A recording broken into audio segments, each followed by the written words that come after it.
Today we are going to talk a little bit about some different tips and tricks with colored pencil. Now you'll see I already have a light wash down for my colored pencil. This is done in watercolor and I have already dried this area. So if you have a very large area to cover with colored pencil, one of my tips and tricks, especially when working on white paper, is to put a layer of color down. This will allow you to go ahead and fill up some of the tooth of the paper with that similar color, and then I can go ahead and shade over the top. And I'm going to shade a little bit just over the white and then a little bit over the area that is red. And I'm using the same pressure right now. Now you can see very clearly that the area without, the area that is just plain white, I've got much more of the tooth of the paper showing through, okay? Whereas with the same pressure over a layer of watercolor, I am able to go ahead and fill in that tooth significantly more, okay? And we always want to layer very richly with our colored pencils, yet we don't want to press down, like really grinding the pigment in, because one, it's going to give you a really flat spot, a waxy spot on the tip of your pencil, but it's also going to make it really hard to layer color over the top, okay? So we're going to slowly build up those layers. Now, when layering color with colored pencil, remember that you can blend colors very nicely. So I'm going to just kind of zoom in here and I'm just going to lay some value down with my red. One of the things that you want to remember about colored pencil is to build up that value, but also to think about adding complements, the complementary color to that particular tone. Red and green are opposites. Complements, remember, are opposites on the color wheel. So if I wanted to create a darker red, like more of a maroon red, I could layer a little bit of green in there and get a much more effective, nice, dark red. Much more effective than, say, adding black or brown, okay? So that's one little tip and trick. Another thing is you don't have to use just that singular color. Many of you may find that you want to do some sort of gradient where you're changing the pressure. As you can see here, I'm changing the pressure and placement of my pencils. Maybe you want to introduce kind of, you guys would say ombre, where it's changing from one tone to another. In the art world, we call this a gradient. So I can introduce a little bit of this orange and orange red, and this works best with colors that are next to each other on the color wheel. Okay, so analogous colors. And I'm just kind of shading back and forth. You always still want to shade in a consistent direction. So notice I'm not going back and forth and doing cross hatching or hatching.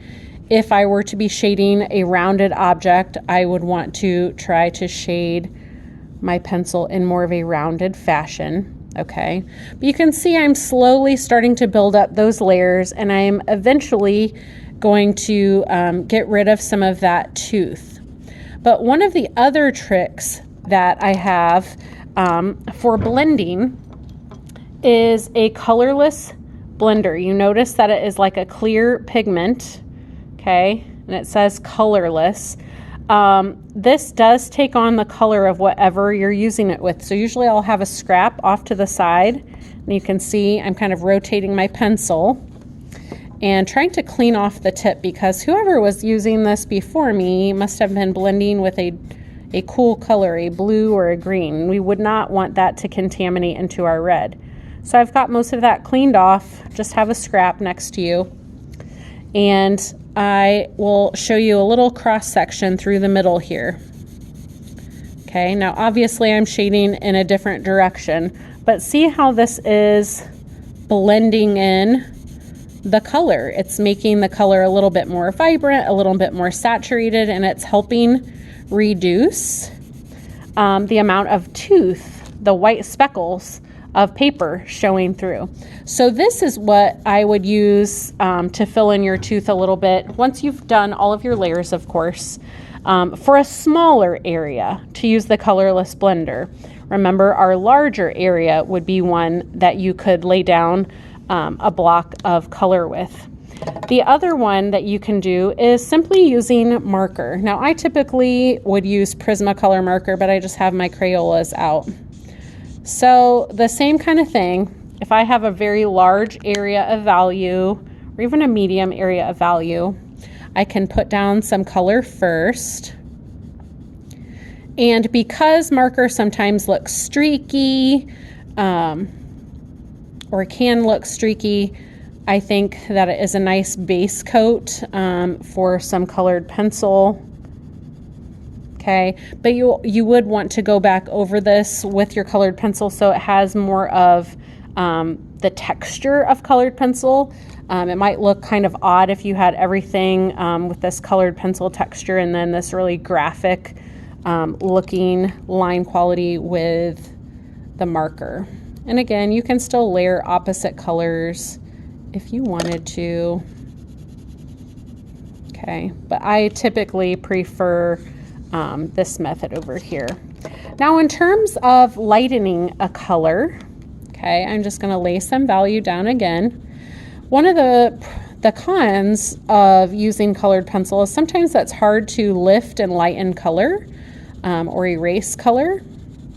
So I'm just going to lay some value down here. And one of my tips and tricks is to use Scotch tape or clear tape. I'm going to make that a little bit more rich.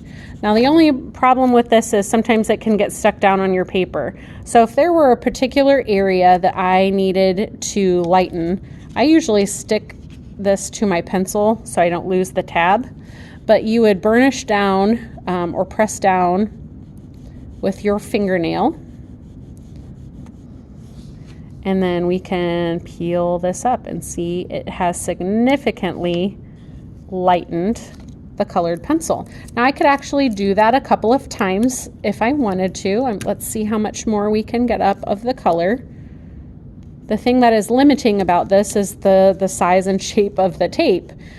It's not like you would be able to do that with your whole area. This would be much better suited for a smaller area. Okay, burnishing down. And you can see I'm getting a little bit more color. So that's one thing. Then you can go back in with, say, like a black Factus eraser and then try to lighten and lift just a little bit more